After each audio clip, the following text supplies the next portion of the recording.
नमस्कार छात्रों। पिछले तासिका में हमने कविता का अध्ययन किया था। अभी हम व्याकरण का भाग देखेंगे। उसका नाम है रस। रस रस यानी क्या? रस की परिभाषा क्या है यह हम जान लेते हैं।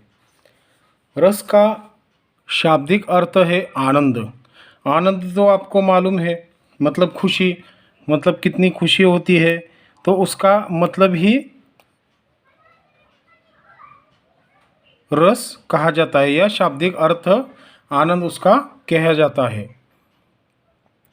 काव्य में जो आनंद आता है वही काव्य का रस है। मतलब देखो, रस का शाब्दिक अर्थ तो आनंद है।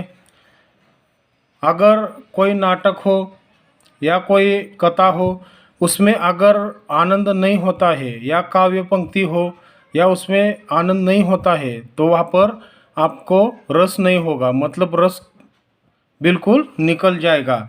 लेकिन अगर उसमें कोई आनंद होता है, या कोई ऐसी खुशी होती है, या कोई ऐसे अलग प्रकार की खुशी होती है, मतलब वहाँ पर आपको उसमें रस आ जाए, तो इसे हम क्या कहेंगे? रस कह सकते हैं। रस काव्य की आत्मा है। संस्कृत में कहा गया है कि रसात्मक का वाक्यम काव्यम, अर्थात रसयुक्त वाक्य ही काव्य है। तो देखो, यहाँ पर संस्कृत में भी उन्होंने मतलब रस की परिभाषा की है।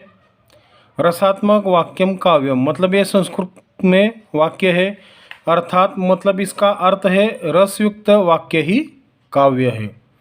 मतलब वहाँ पर वाक्य में कोई तो ऐसा रस होना चाहिए, तो वहाँ पर क्या होगा? एक प्रकार का काव्य होगा, ऐसा वहाँ पर कहा गया है। विभाव, अनुभाव तथा संचारी भावों के संयोग से रस की निष्पत्ति होती है। तो यहाँ पर हमने रस की परिभाषा जान ली, संस्कृत में क्या कहते हैं, मतलब उसकी परिभाषा क्या है ये जान ली, और बाद में जो विभाव, अनुभाव तथा संचय भाव के संयोग से जो रस की निष्पत्ति है वहाँ पर हमें देखने को मिलती है। निष्पत्ति यानी निर्माण। तो देखो, यहाँ पर रस के 4 अंग है। पहला है स्थायी भाव, दूसरा विभाव, तीसरा है अनुभव और चौथा है संचारी भाव। तो अध्ययन के लिए सिर्फ हमें स्थायी भाव है। मतलब देखो, रसों के प्रकार यहाँ पर 11 है। 11 में से सिर्फ हमें अध्ययन के लिए 5 है। तो यहाँ पर जो 5 मतलब जो 11 रस है उनके स्थायी भाव क्या है ये हम आगे देखेंगे। तो पहले हम जान लेते हैं स्थायी भाव किसे कहते हैं। जो भावना स्थिर और सार्वभौम होती है उसे स्थायी भाव कहते हैं। स्थायी भाव से ही रस का जन्म होता है।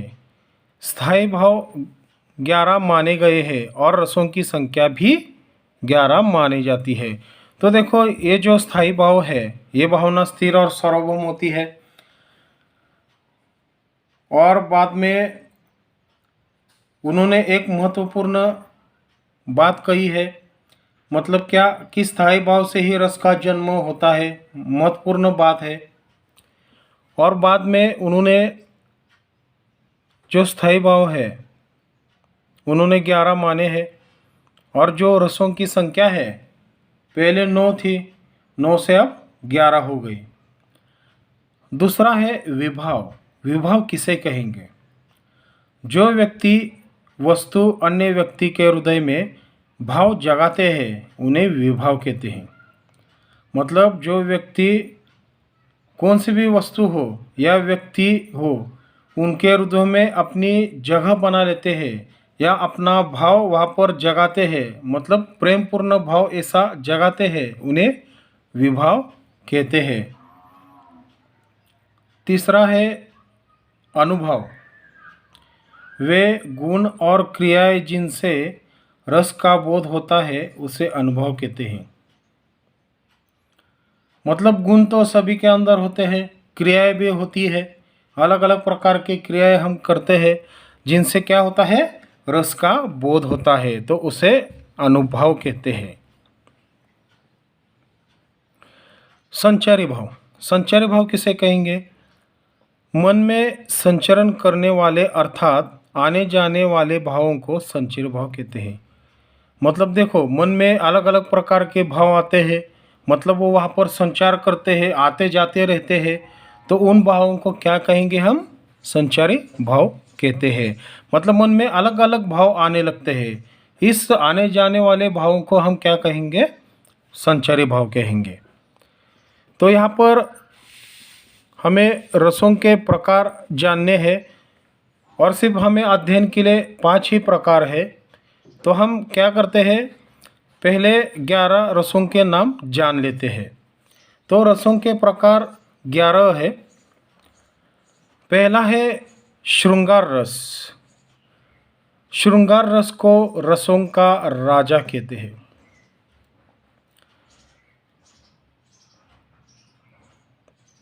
दूसरा है शांत रस। तीसरा है करुण रस। चौथा है हास्य रस। पांचवा है वीर रस। छठा है रौद्र रस। सातवां है भयानक रस। आठवां है विभत्स रस। नौवां है अद्भुत रस। 10वां है वात्सल्य रस। 11वां है भक्ति रस। आगे अध्ययन के लिए हमें 5 रस है। उसमें से पहला है वात्सल्य रस, वीर रस, करुण रस, हास्य रस और भयानक रस। ये सिर्फ हमें अध्ययन के लिए इस वर्ष के लिए 11वीं कक्षा के लिए है।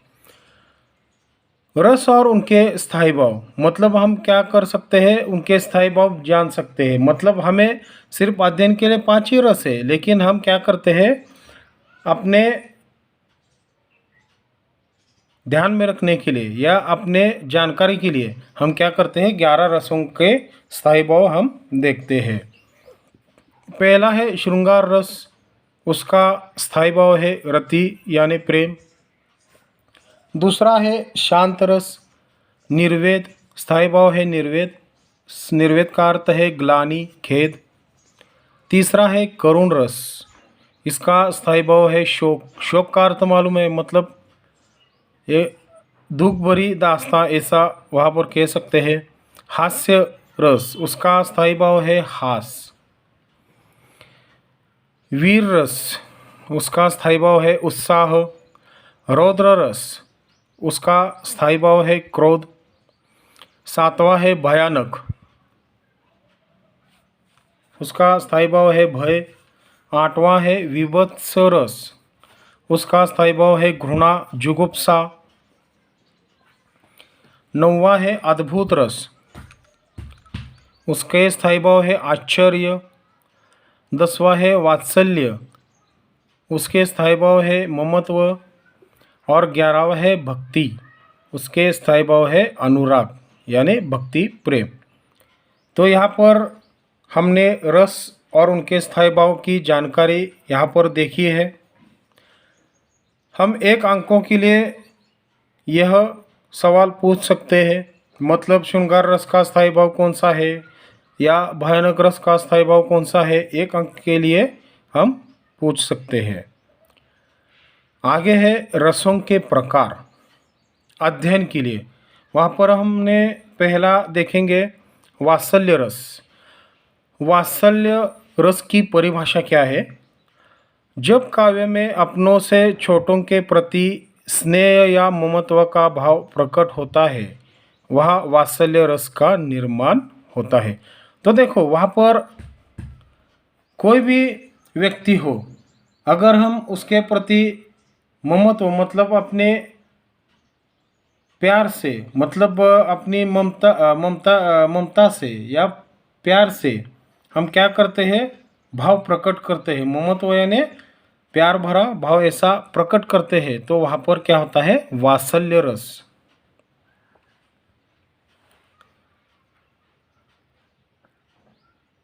मतलब हम कोई छोटे व्यक्ति हो, या छोटा भाई हो या छोटे कोई ऐसे बहन हो या कोई भी ऐसे व्यक्ति हो, तो हम क्या करते हैं, उनके प्रति स्नेह या ममत्व भाव प्रकट करते हैं। मतलब एक प्रकार से हम उनके प्रति एक प्रकार की भावना रखते हैं, प्रेम की भावना रखते हैं। तो वहाँ पर क्या होता है, वात्सल्य रस का निर्माण होता है। जैसे कि उदाहरण देखो, जसोदा हरी पालने झुलावे, हलरावे दुलराई मल्लाणे, जोई सोई कछु गावे। दूसरा उदाहरण है, ठुमक चलत रामचंद्र बाजत पैंजनिया, किलकी किलकी उठत धाय गिरत भूमि लटपटाय, धाय मात गोद लेत दशरथ की रणिया। तो यहाँ पर वात्सल्य रस के ये उदाहरण है। मतलब देखो, वात्सल्य यानी कि प्यार भरा, ममतापूर्ण, ऐसा मतलब हम दूसरों के प्रति स्नेह रखते हैं, प्यार भरा स्नेह रखते हैं, ऐसा उसका अर्थ होता है। आगे दूसरा है वीर रस। वीर रस की परिभाषा, जब किसी रचना या वाक्य आदि से वीरता जैसे स्थायी भाव की उत्पत्ति होती है, जो उसे वीर रस कहा जाता है। तो देखो, वहाँ पर युद्ध हो या ऐसे अलग प्रकार से कोई काम हो, तो वहाँ पर हम क्या करते हैं, वीरता दिखाते हैं।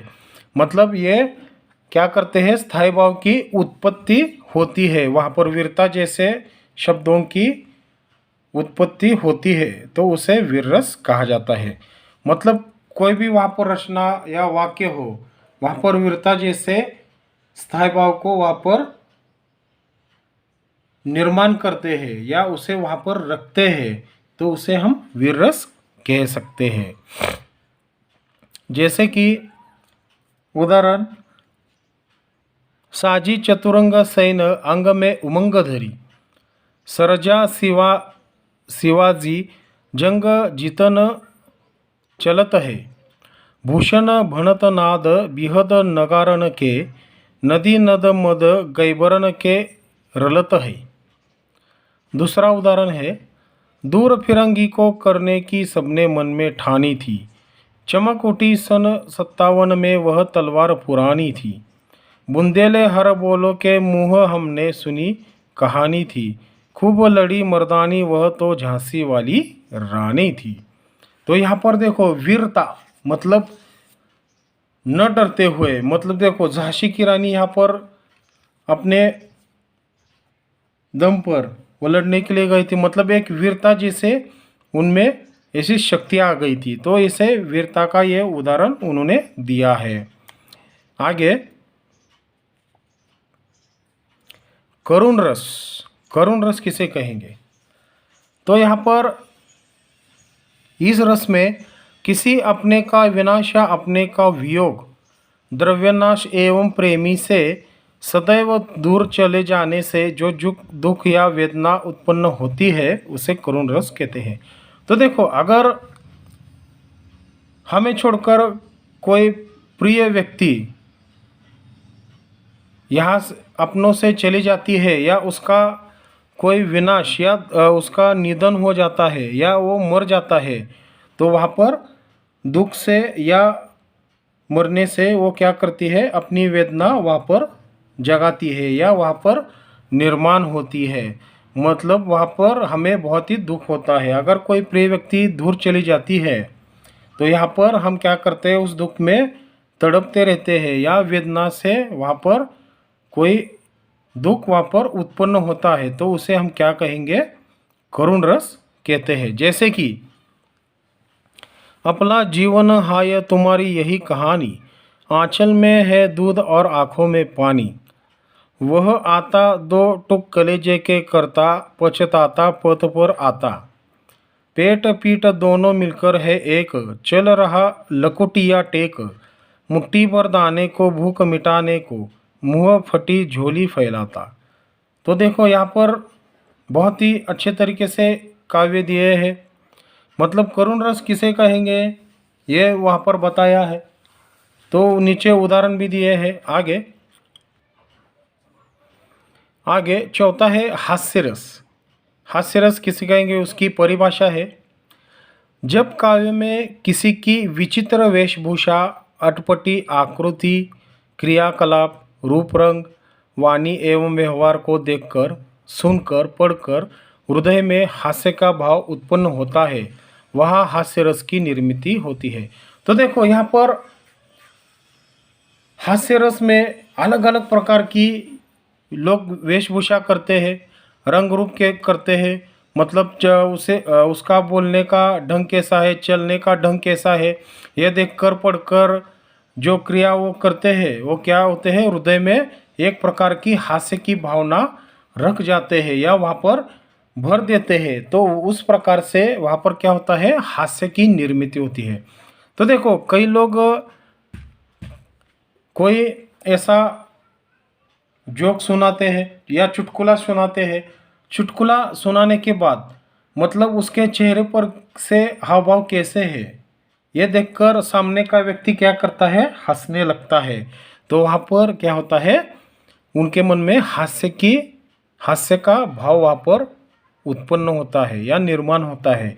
तो वहाँ पर ये हास्य की निर्मिति होती है।